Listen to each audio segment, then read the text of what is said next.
Hey everybody, how are you? I'm just gonna give it a second or two here while people are coming in. Adjust my camera a little bit. Hope everybody is having a good day so far. Getting, hopefully seeing the other side of this whole quarantine thing. So I think, it's great that we've been able to do all these virtual workshops to keep everybody busy. But hopefully we'll be back to in-person workshops really soon. All right, so we'll go ahead and get started. And then if for anybody that isn't in here yet, the replay will be available to you guys. I'm gonna be sending an email after this so that you can have the recap. The replay will be available pretty much forever. So you'll have access to that. And if you just, have a question on a certain exercise or something, you can just fast forward and reference the video as needed. So today we are talking about the Develope, which is probably the most common issue that I hear people that come in either to come in to see me about or send me a message about. I get a lot of questions on this, and it's definitely something that it's a foundational movement of dance. So I think it's something that everybody wants to improve in one way or another, even if you're not actually having a problem with it. I think everybody wants to get better at it. And because it is that foundational kind of building block of a lot of other movements, it's a really important thing to try to improve upon. So, we're going to talk about the Develope, but then we're also, that translates into a battemont or a leap or a turn, pretty much anything where that leg is going to be elevated up in the air. What I'm going to teach you today is going to be able to transfer over to all those other technique things. So I'm really excited to get going with you guys. The purpose of today, we're going to give you a little bit of a background.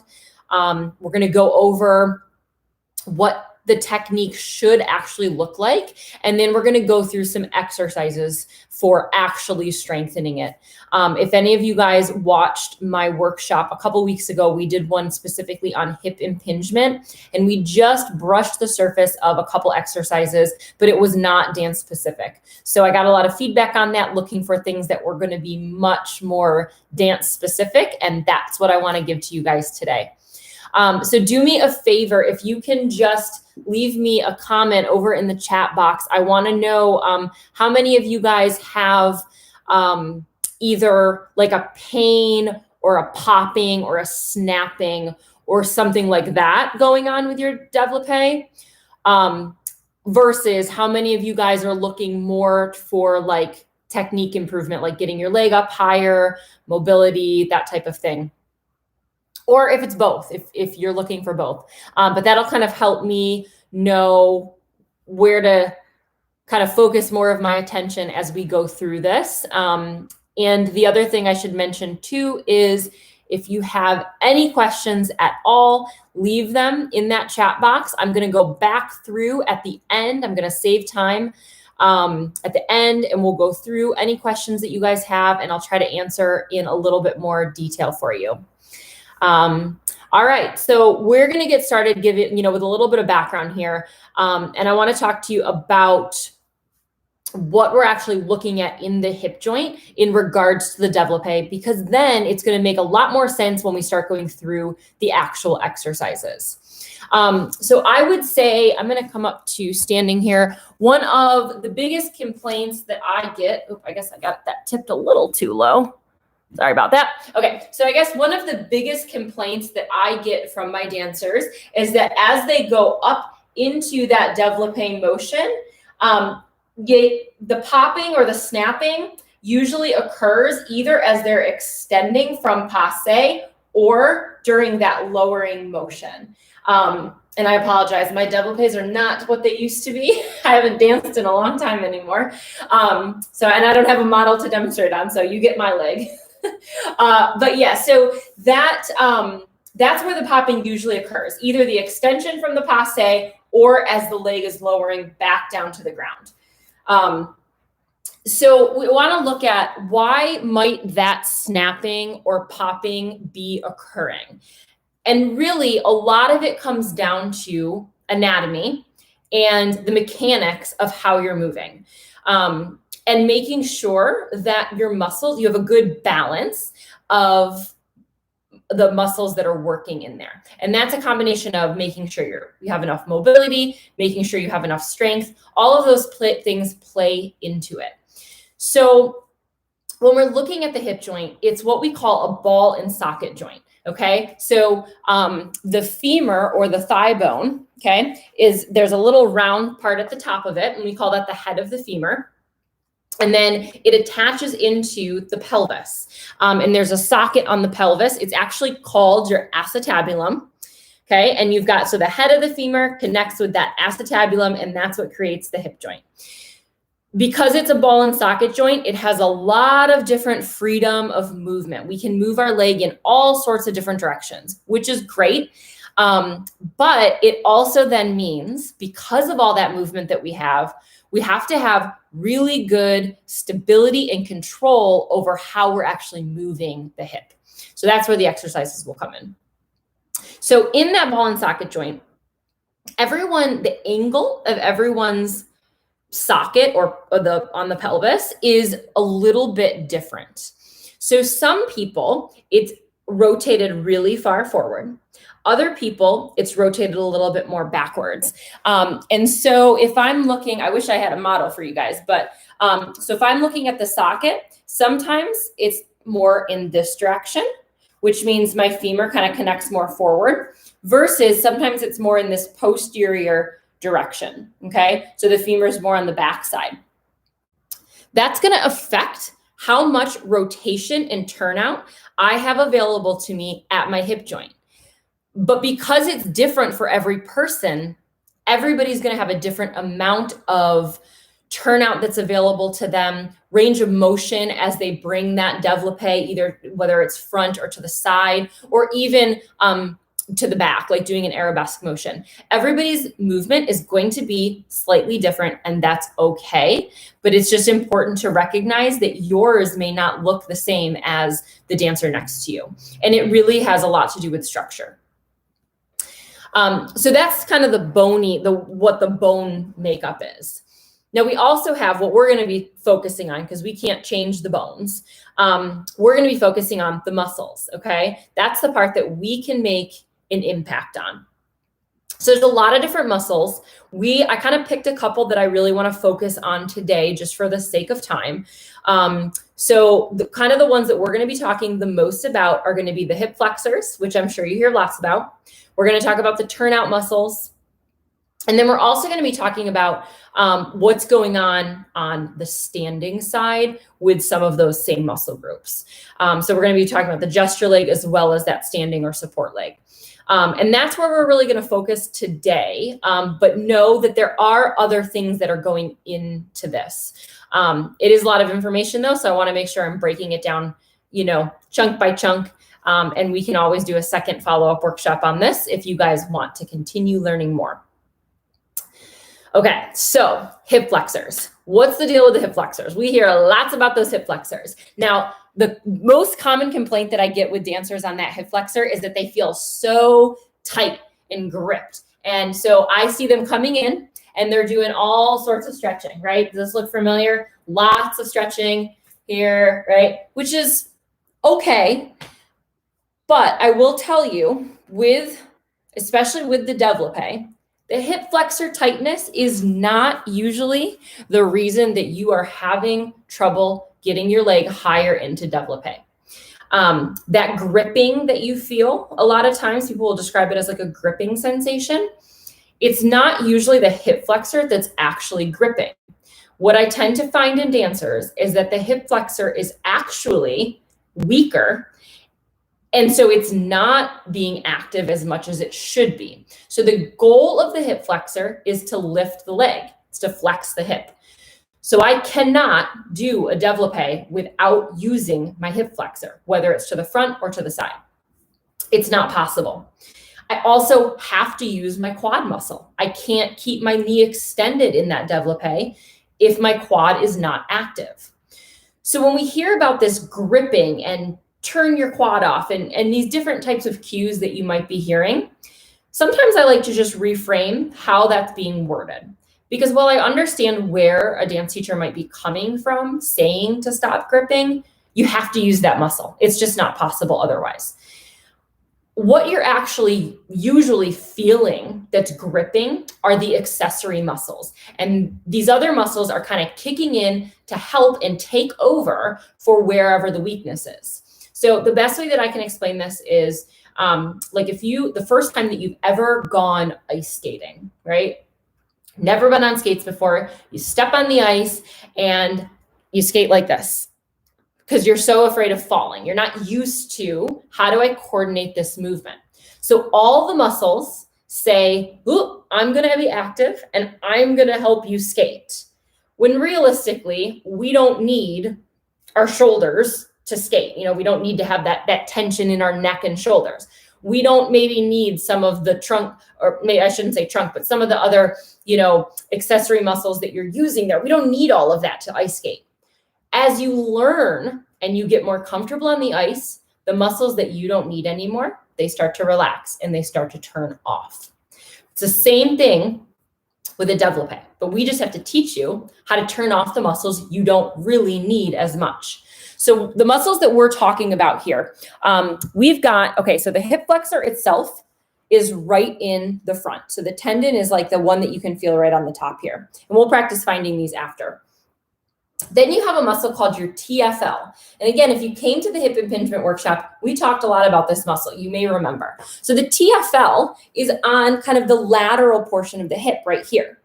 Now, it does assist with hip flexion. So in a sense, it has to be somewhat active when you go into that Develope.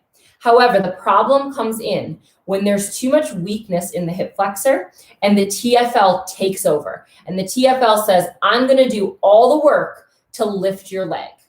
And what happens with that, if we go back to kind of the structure of the hip joint here, so you've got that ball and socket joint. When we move, that ball and socket has to stay pretty well centered. And when you use your hip flexor, that happens. However, when you use the TFL, all of a sudden, what happens is that joint starts to push forward. So now I'm getting this forward pressure. Here's the head of my femur. And then when I try to lift my leg, I get a pinch, okay? Because it's pushed forward. So extra use of the TFL pushes that, it drives that femur forward so that when you flex the hip, you get a pinch right on the front. So that's going to be one reason that you're going to feel pinching.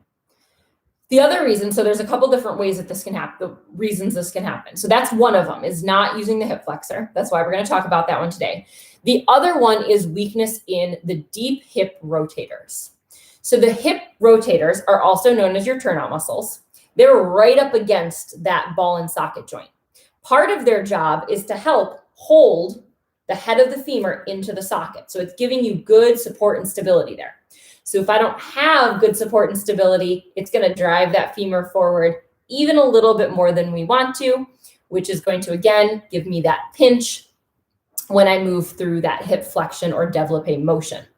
The other thing that it's going to cause is it's going to physically be able to turn out the leg, right? So my hip rotators, their job is to turn out the leg here, okay? So if I'm not able to strengthen through the hip flexor, if I'm not strong enough in my hip flexor, I'm going to lose a little bit of that flexion. So that rotation. Turnout is a measure of two things. It's a measure of flexibility, but more importantly, it's a measure of strength. So when I could have the most flexible turnout in the whole wide world, lift that back up. Sorry, guys, I'm working on a laptop. So I can have the most flexible turnout in the whole world. But if I'm not strong, as soon as I lift the leg off the floor and I don't have the strength in the turnout, it's going to start turning in. So I have to make sure that I have the strength in the turnout just as much as I have the mobility and the flexibility. So what will happen is if I don't have that strength in the turnout, as I move through my Develope, and I'm just going to do it with a straight leg here, as I move through the Develope, the higher it gets, the harder it is to activate those turnout muscles. So what your body is going to do is it's going to start to turn in that leg. I'm going to come a little closer just so you can see, right? So here my knee is pointing out to the side. As I lift, if I'm not using my turnout muscles, I start to get this inward rotation of my leg. And along with that, a lot of times comes the hip hiking, the leg, kind of like that gripping sensation that we talk about, the pelvis not being level, okay? So that's all the things that are going to happen just from not utilizing those turnout muscles. The other thing that not using your turnout muscles is going to cause, on the front of the joint, where that hip flexor tendon crosses, right here, okay? There's a little notch in the bone. It's supposed to be there, it's normal. But when you move in and out of turnout, that hip flexor tendon will snap over that little bone. So when I start in really good turnout, kind of it's on the outside here, or I'm sorry, it's actually on the inside. So when I'm in turnout, that hip flexor tendon's on the inside of that little notch here, okay? And then as I come up and I start to lose the turnout and I internally rotate, it snaps over once. And then when I get back down into a range of motion where I can utilize the turnout, it starts to turn back out, snaps again. So that change in external rotation to internal rotation to external rotation is going to give me snap, snap in the tendon.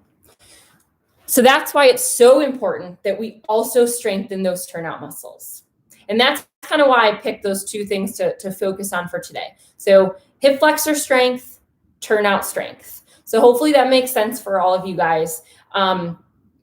And we're just going to go ahead and move on into like, how do we actually use all of this in a Develope? How do you actually correct the technique? So we want to make sure that you can maintain good alignment. That's kind of step one. So I'm not going to go into too much detail about this today, but really you don't want to forget about making sure you have a really strong core so that you can brace, you're doing some core work. All of that is still going to be really important because it's going to help give you support for the Develope. Again, I'm not going to really talk about that today, but just know it is really important. We're going to get into a little bit more about being able to keep the pelvis level and utilize those hip flexor muscles and turnout muscles. So step one is making sure that you can turn on and activate hip flexor instead of TFL. And that hip flexor, again, is what's going to actually physically be lifting the leg up. Now, I am going to go through this a little bit quickly because we talked about this in the hip impingement workshop, and I do know some of you guys already saw it. So if you have questions on that, let me know. I can send you the link to the hip impingement workshop. We'll review real quick here, but if you want more detail.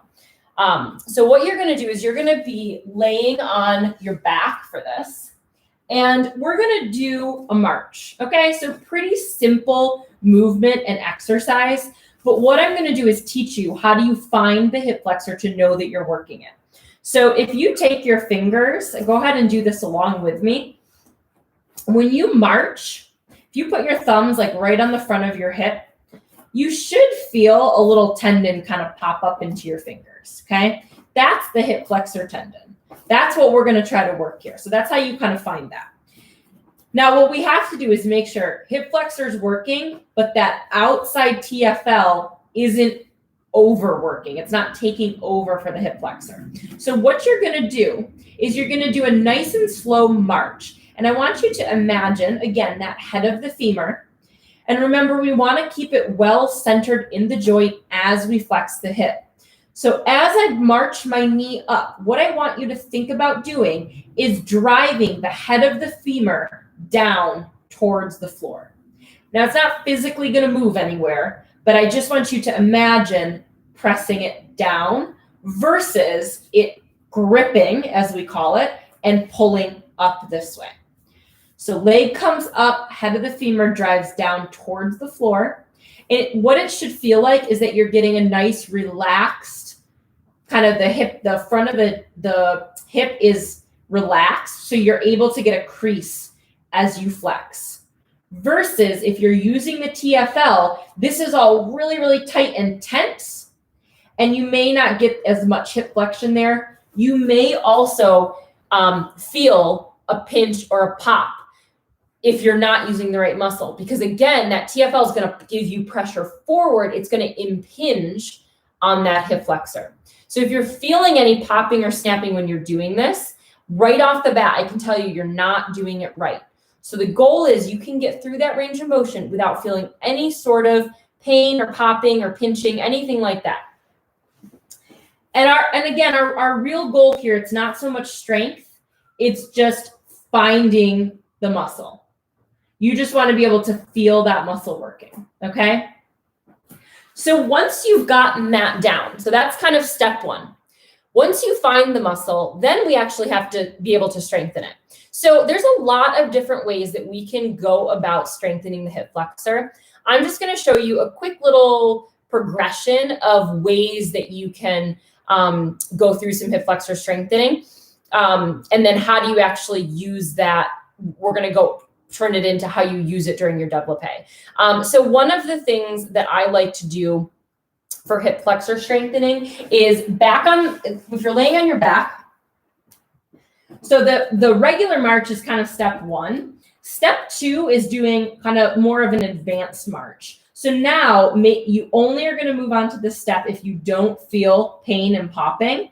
But then you're going to try to do both legs, up and down.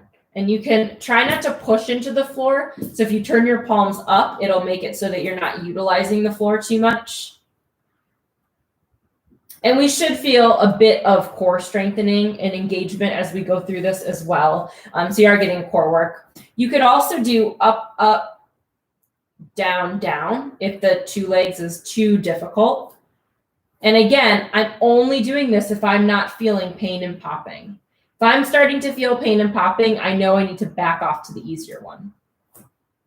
The other way that we can progress this is with a bicycle, okay? So now you're going to start at that 90-degree mark, and then you're going to extend one leg at a time.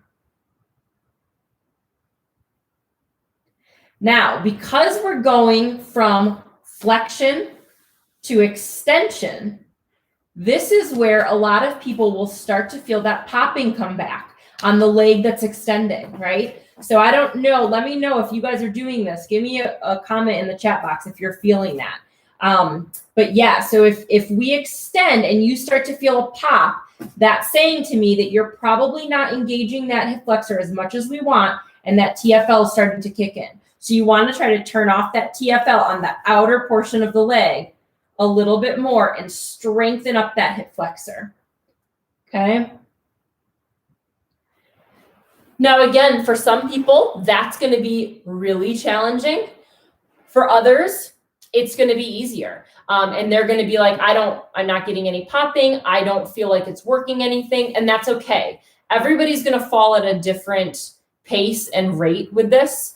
If it is easy, what I want you to do to make it more challenging is tie a TheraBand, place it around the feet, and then as you go, you're pushing and pulling into that TheraBand. So there's a progression for you if it is too easy.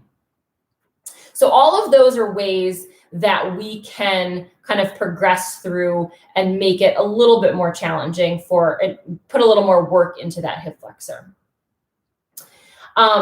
I do have a couple other ones that we can talk about for hip flexor strengthening. I'm going to circle back to them at the end because I do want to make sure, while we're already on the ground, I want to go through some of the turnout stuff first, and then we'll kind of circle back.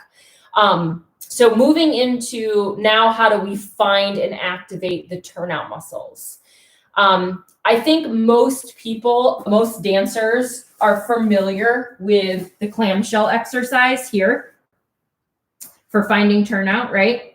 And so that is it's a great exercise. Again, it's going to be an easier exercise. I really only use this if somebody's having a difficult time finding and isolating their rotation, or if they're very weak in that muscle. But realistically, this is going to be pretty simple for most dancers because we just have to load it a little bit more.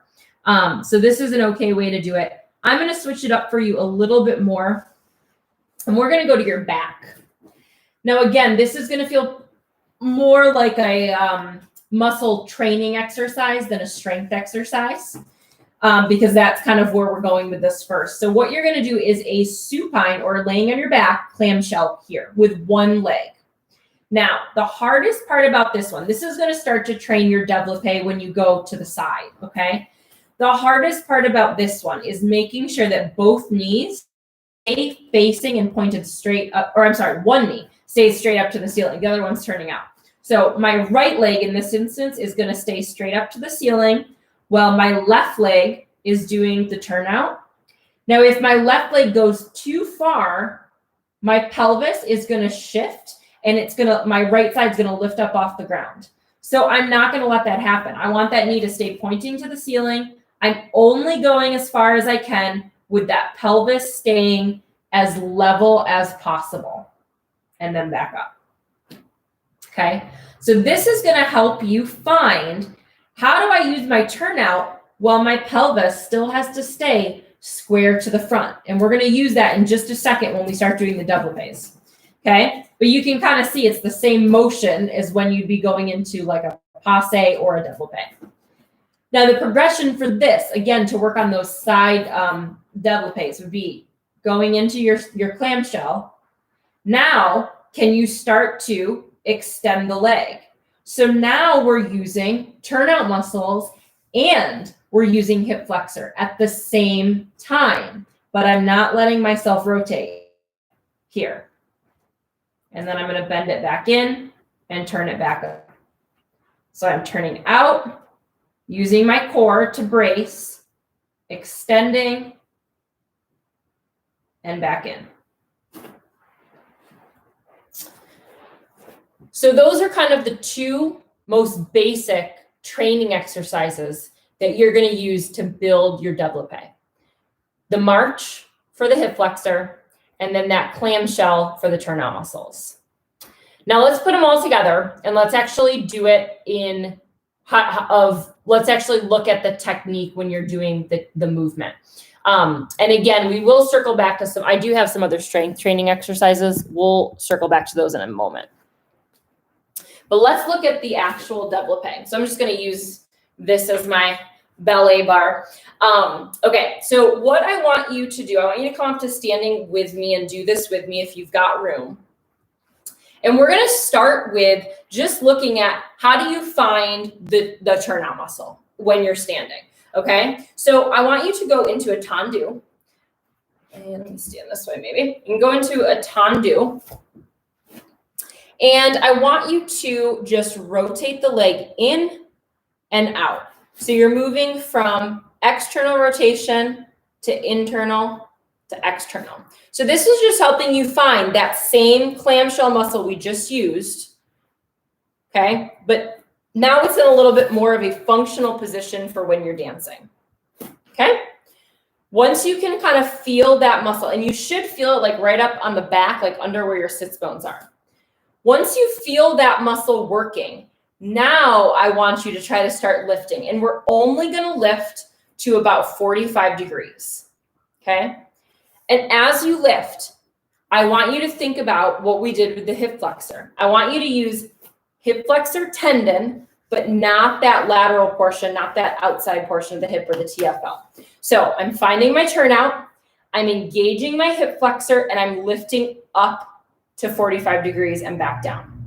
The level of turnout in my leg should not change. I should have the same amount of turnout when I'm in tendu as I do when I'm at 45 degrees, and eventually when you're at 90 degrees.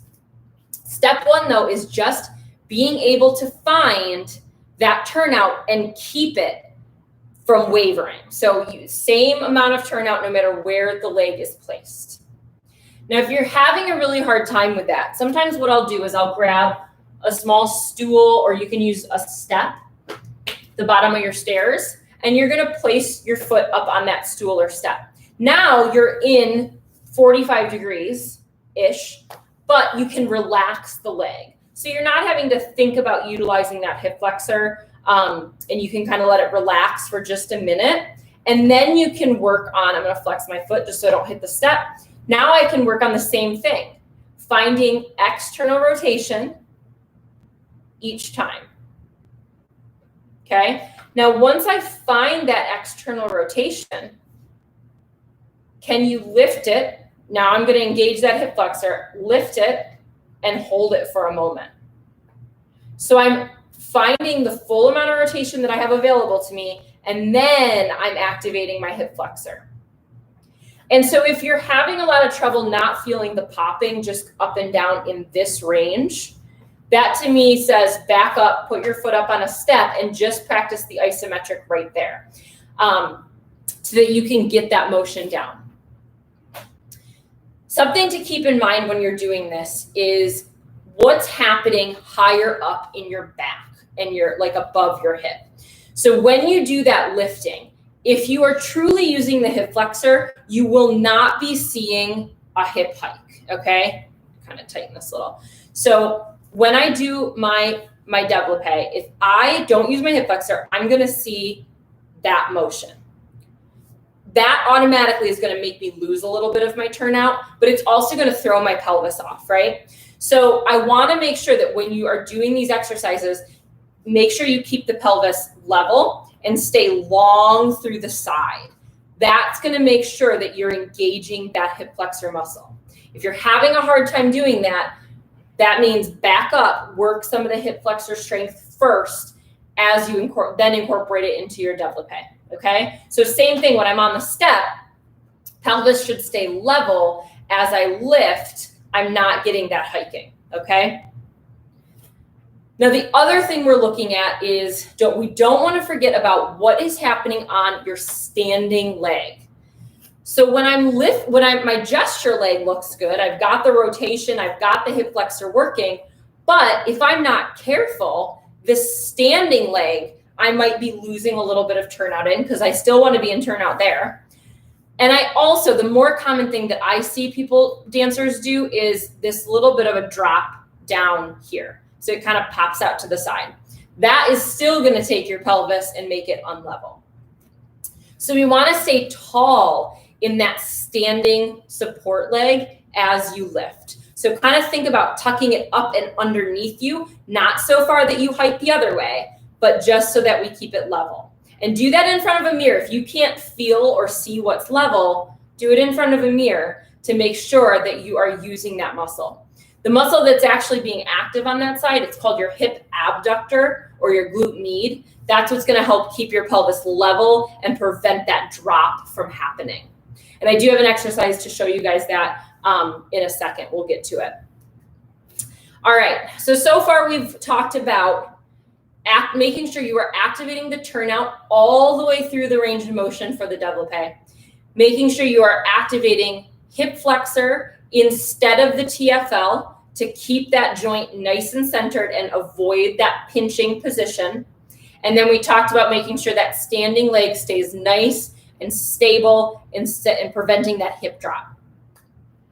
So that everything there is going to be for the front, right? And again, so I only had you go up to 45 degrees. Once you hit 45 degrees, then you work from 45 to 90, okay? So 90 degrees is the hardest position. Start at 45 and then work your way right up. And everything should be exactly the same amount of rotation from 90 degrees all the way back down.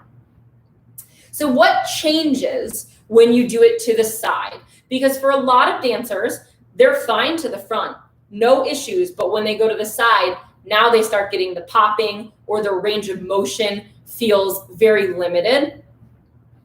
So if we think back to the alignment, right? If we go back to kind of the shape of that ball and socket joint here, if I am not rotating enough, and then I try to lift my leg up, so if I just lift here, there's not enough space for the joint, for it to actually, the bone to clear the joint. So it's going to just hit, and it's going to kind of impinge a little bit, and you're going to try to fake around it. So you're going to see that hip hike, you're going to see turning in, all kinds of weird things are going to happen there.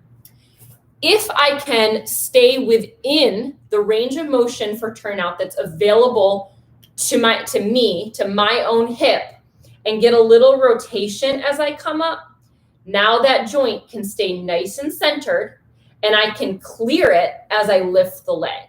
So how do you actually do that? Step one with a side develope, I want you to make sure, so you're gonna start in your first position, okay?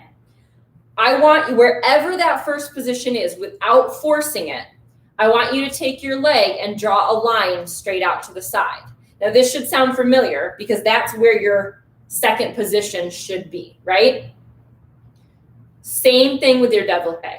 All too often, I see dancers trying to do their develope and they try to lift their leg. All of a sudden, they know their second position is here, but they try to do their develope straight out to the side. Well, guess what? I don't have that range of motion available to me in my hip joint, so I'm gonna have to compensate. I'm not gonna be able to rotate outward, and it's gonna come from somewhere. I'm either going to rotate my pelvis to kind of cheat it. So like, okay, my leg's still to the side, but my pelvis isn't. You might see the hiking up, the turnout is gonna suffer. So all just by trying to make the leg go straight to the side. So what I want you to do is bring it forward, okay? Wherever your first position is, draw that line out. That is where your develope should be, okay? Not to the side. And you'll even feel the difference when you go into just a tendu, turned out. Try to turn out the same amount when you go straight to the side. You're gonna find you can't. The only way you can is by cheating it, okay? And then that's not a second position anymore. So if you go back here, now you should be able to feel, okay, I can get that rotation at my hip joint. That is really how you're gonna be able to get that develope. So from the side, I wanna engage the turnout muscle just like before, and then lift up to 45 degrees. And I'm still using that hip flexor to lift, okay? I wanna make sure I'm not hiking my hip up, my pelvis is staying level, and I'm also not popping out to the side, okay? So I'm staying nice and kind of, that hip is staying tucked under a little bit, like under my body. As I lift, the hip flexor is doing the work up to 45 degrees. Same thing, bringing back that little step stool. If you're having a hard time maintaining the turnout when you get up to that 45-degree mark, grab your little step or step stool or chair, whatever you got. Same thing. I want to make sure pelvis stays square to the front. Can you find and isolate just hip rotation without everything else moving? Okay, so my hip flexor is kind of at rest in this position, giving me freedom to just explore my turnout. Okay, now from here, once you find that turnout, now do your lift, your isometric. Okay, can you maintain that same amount of engagement in the rotation, not dropping the hip, all that stuff we talked about, 45 degrees. If one other thing, I guess I should also mention too. So if you can find that, you're going to do your isometrics there. The other thing that you can then do to play around with it is lift and just come off to the edge and lower back down. Lift, up, and lower. So that's another way you can practice kind of having it start relaxed, but then be able to lower it down. But the goal is that you can do that isometric at 45 degrees without feeling the gripping sensation or the popping sensation. Once you can do that, then go ahead and start lifting and lowering into a higher range of motion. You can also do an isometric at 90 degrees. I don't have anything to put my foot on that's 90 degrees, but you could use maybe a chair that's a little bit higher. You could use just the ballet bar, putting your heel up on the ballet bar at 90 degrees and then lifting. You're not going to want to go into that 90-degree position though until you can achieve this successfully at 45 degrees, okay? Figure out, how do I use that hip flexor and turnout muscles first and then progress it up to 90 degrees, because 90 degrees is going to be the hardest range of motion to hit That's when the leg is the heaviest. There's the most amount of gravity pushing down on it. So figure it out down lower first, and then work your way on up to 90 degrees. But again, I really can't stress with that side develope, the most important thing is that you're getting the rotation and that you're not going flush to the side, but you're able to stay within your available range of motion for the hip so that that leg can lift up and clear the joint so you're not getting any sort of impingement. So hopefully that makes sense to you guys about how alignment and muscle activation plays so much into just being able to do the movement. So now we can chat a little bit more about some strength exercises for how do we actually, now that you know how to do the movement, how do we really strengthen up that movement? The first things that I showed you are really more to just find the muscle. But once you find it, the only way to get the leg higher is to strengthen and load it. Now I want you to notice, up to this point, we have talked nothing about flexibility and mobility. And I just want to make a point of that before we move on, because I think it's really important to understand you can get your leg higher without even talking about mobility, okay? Of course, we want to have good mobility in the hip. But I can also tell you from working with dancers for a long time, mobility is not usually the issue, okay? For some dancers, yes, without a doubt. You might be lacking some hamstring flexibility, things like that. But most of the time, when a dancer comes into me and they're saying, I can't get my leg any higher, it has nothing to do with flexibility, and it has everything to do with their strength. They're just physically not strong enough to get the leg up. They can sit in the floor in a straddle or in a split, no problem. But once they have to lift off the ground and hold it there, they can't do it anymore. And that to me says that is all a strength and stability type issue. So don't spend your time. That's really what I want to stress here. I don't want you to spend your time stretching in a straddle and stretching your hamstrings. And, I see dancers constantly stretching. That's not going to get your leg any higher. Strengthening it, that's what's going to get it higher. So we talked about a couple of the things that I already mentioned, like the bicycle with the resistance band. That's all going to start to build on some strength. The other thing that you can do to start building some strength is take that march to a seated position. So from here, I want my hips to be about at a 90-degree angle when I do this. And then I'm going to do the same thing I did laying down, only it's going to be a little harder because I'm fighting gravity now. Okay, so I'm going to replicate that march. Here, I'm going to kind of turn so you can see me this way. Okay, so I'm making sure to stay nice and tall. My core is engaged. I'm not letting my spine flex forward as I lift my leg, right? I'm staying lifted. And the hip flexor is lifting that knee up, right? Not using the TFL. I'm not getting that driving forward with the femur. I'm using my hip flexor to lift. And in this instance, the femur, you kind of want to think about it going towards the back of the room. So as my knee comes up, I'm imagining that femur pulling towards the back, and that's going to keep that head of the femur well sitting in the center of the joint so I don't get that pinching and popping sensation or snapping sensation, okay? Now, once you can do that, again, this may be a little easier for a lot of people. So now I need to make it a little bit more functional. And when I do a develope, my leg is obviously extended. So what you're going to do from here is you're going to do your march. You want to keep the leg, the knee at the level that it's at, and then you're going to extend the leg and bend and back down. So I'm staying up nice and tall. I'm flexing using the hip flexor. And then as I start to extend, what's starting to kick on is my quad. My quad is what's going to extend my leg out. So again, you hear it like, don't grip through your quad. Well, you have to use your quad because your leg would not be extended if your quad wasn't working. So I'm allowing myself to isolate hip flexor and quad, hip flexor, and then back down. So you can start to work How do you utilize that hip flexor when the leg is extended? And you'll feel that it is much harder. You can also then add the next layer to that would be adding the turnout. So we do the hip flexion, the extension, then you're going to turn out, turn in, and down. Okay, so you just add that next element. So that's a great way to start building on some strength.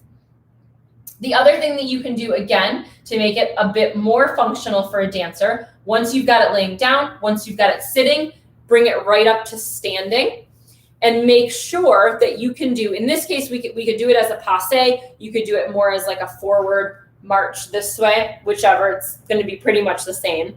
But can you still find the activation in just the hip flexor without kicking on that TFL? So as I lift my leg up, I'm imagining the femur driving towards the back of the room. So I'm not gripping and lifting up this way, right? But I'm getting that nice crease to the front of my hip joint that tells me that hip flexor is working. And I want to make sure I can strengthen that way. Now, to actually build some strength into that direction, I don't have my TheraBand sitting here, but I would take a TheraBand and I could tie that up, put it around my feet, and just like with the bicycle, pull up into the TheraBand. So now I'm strengthening that hip flexor against the resistance of a band. The other thing you can do, if you have some free weights around your house, hold on to the free weights and do some marching. You could do marching with walking if you want to make it just a little bit more fun. So you can hold a weight when you do it. You can hold a TheraBand, whatever you've got access to at home. Again, the only way to really strengthen is to load it. So if you did these without weight forever, it would take a really long time to build any strength. You really have to load on top of that to be able to see the results. So you really want to try to get some weight involved in some way. I know that's kind of challenging right now with gyms and everything being closed. But even if you just have a TheraBand laying around your house, that's going to work. Now we can do the same thing in that second position, right? So just practice with a TheraBand around your feet, pulling up into a passe to strengthen that hip flexor in that lateral position. And so really making sure that, again, just to reiterate, hip flexor and turnout muscles are active together and simultaneously. All right. So the other thing to mention as we come up into this standing position is what's going on with that stance or support leg. So we've worked a lot. I've showed you a lot how to strengthen the gesture leg with the hip flexion. But what about the support leg? Because for a lot of people, that's where their weakness is, and that hip is dropping down. So one of my favorite ways to do this is with a hip hike. So I'm going to take a little stool here. And again, you can do this on the bottom step is probably the best place to do it. And I'm going to put this, I'm going to stand here. So what I'm going to do is I'm going to do a hike. So I'm going to allow, just tuck that in. Okay. My pelvis is starting level. Okay. I'm going to allow my hip to drop down and my standing leg will bend just a little bit. I'm going to allow my hip to drop down. So I'm unlevel. Okay. Hip is popped out to the side. Abductor, not really so active there. Then I'm going to work on hiking up, tucking that left leg up underneath my body, getting that abductor to kick on. So I drop down and up. So I'm hiking the hip and using that abductor to pull my pelvis back up. So that abductor is really what's working to keep your pelvis level. You should feel this working in the standing leg more than the hanging leg. So that abductor is working to pull that pelvis up. Now, obviously, when you're doing a Develope, you're not hiking past neutral, but you're just strengthening into that pattern to be able to stay nice and tall on that stance leg. Okay. So that's one way that you can do it with a hip hike. The other thing that you could do, because again, we want to stay tall on that side, is a side plank. So you can do legs straight or legs bent, You can do it on your elbow or on your hand. There's a lot of different variations here. I'll just show you with legs straight this way on my elbow. So I'm lifting up through here, staying long through the side. My abductor is lifting the pelvis up, so I'm not down this way. So just pulling up through here. So both of those things are going to help that stance leg stay nice and long. You really don't want to forget about what's happening on that stance leg. It's easy to do, but it definitely will be challenging. It's an easy exercise, but a challenging way to strengthen that muscle. Okay, so I think we really have covered a lot of different exercises and things to start building on some strength. Really, the thing that I want you to take away from this is step one is just making sure that you're using the right muscles at the right time so that you're staying in good alignment. Once you've got that piece, then you can start building on the strength. And really the muscles, there's a lot of different exercises, a lot of different ways you can do it. I really want you to focus on hip flexor and turnout. If you're struggling with this, especially if you're getting any snapping or popping, that's really where I want you to focus your time initially. So hopefully that was helpful for you guys to run through some of those things. So if anybody has any questions, go ahead, leave them in the chat box for me. I want to go through, I'm going to come a little closer here so I can see what people had said back in the beginning. All right, so, oh yeah, so it looks like lots of people are getting the popping and the pinching when they lower their leg, cracking.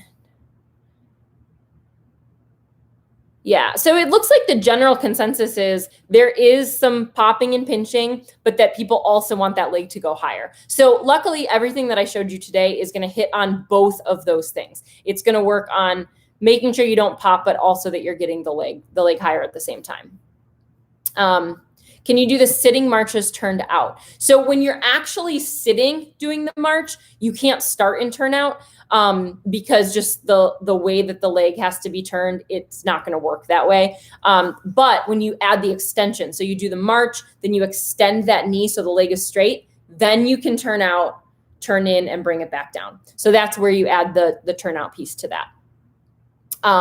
You can do them like if you wanted to bring the legs apart and do it like in this, like this position, you could do it this way. So not really in physical turnout, but I'm more just in that second position and then working on the lift. I could do that as well. All right, let's see. Are ankle weights good for loading the exercises? Yes, absolutely. Go ahead with ankle weights. Ankle weights, free weights, kettlebells, TheraBands, anything like that. Yeah, ankle weights are a great idea though, because you're gonna be getting kind of it's just making the leg heavier. So you're having to lift it further. So especially those standing exercises, that's where you're going to get the most benefit out of the ankle weights for sure. And even just practicing some Develope or those isometric leg holds where your foot's up on the step and having to lift, throw an ankle weight on for that. Not initially because it's hard enough as it is, but as you get stronger, throw an ankle weight on and you'll find that that is a very challenging way to do that exercise. Okay, so a couple last minute things I just wanted to let you guys know. First of all, thank you so much for coming. This is the most asked topic the most requested topic that I have. So I love talking about it. I hope that you guys got a lot out of it. What I would ask of you is if you would not mind taking a moment, I'm going to send a follow-up email after this that will have a link for a review. I would love if you guys could leave me a review so that I can continue to do these workshops and gain more and more followers. When people see those reviews on YouTube or on Google, the link I'm going to send you is for Google. It really helps my searchability so that I'm able to reach more people and do more workshops. So I would love if you guys could leave me a review. Just take a moment to do that. The other thing is I'm going to give you guys a special offer for registering, and this will be in the email. This is not something that I offer everybody or, even the clients that I work with, I don't do this. But I did want to give you guys the chance to have a little bit more one-on-one instruction. So if you are interested in a little bit of personal coaching with your Develope and you'd like for me to watch you do your Develope and assess the movement and give you some personalized corrections, what I'm going to do for you guys is I'm going to set up some time slots that are only available to you who've registered. $50. They're 30-minute appointments, and we will go through on a video chat. I will let you show me your technique, your Develope, wherever you're having the issue, and I will give you some coaching cues on how you can individually correct that, kind of what I'm seeing, because everybody is slightly different and has different compensations. And so I think it's really important to know what yours are so that your exercises are very directed towards your problem. So $50, 30 minutes, we will do a full assessment of that. And I would love to be able to help you guys out on more of a one-on-one, one-on-one situation. So all the information will be in the follow-up email after this, so you guys can go ahead and start scheduling. I look forward to working with all of you in the future, I hope. All right, other than that, oh, wait, I do have one more really important thing to say. So like I said, this is the most asked about topic that I get. So really excited about this. I can't believe I forgot to mention it. I am working on putting together a bigger master course or program that you guys will be able to follow. Probably something along the lines of a 4-week strengthening protocol for exercise programming. What do you actually do step by step, every step of the way for improving your Develope? I was going to put it out a little sooner. However, I want to make sure that it's perfect. So within the next month or two, I'm going to get that program out to you guys. So stay tuned. Check both my Instagram, again, is at Pointe Wellness, or your email. I will send you information as soon as I get that program up and running. I'm super excited about it. It's going to be a lot more in depth than we went today and give you that step-by-step guidance that I think might be helpful for you guys. All right, so I think that's just about it. I look forward to seeing you all of you guys on Instagram again, and hopefully we'll have another workshop coming up really soon. All right. Have a good day.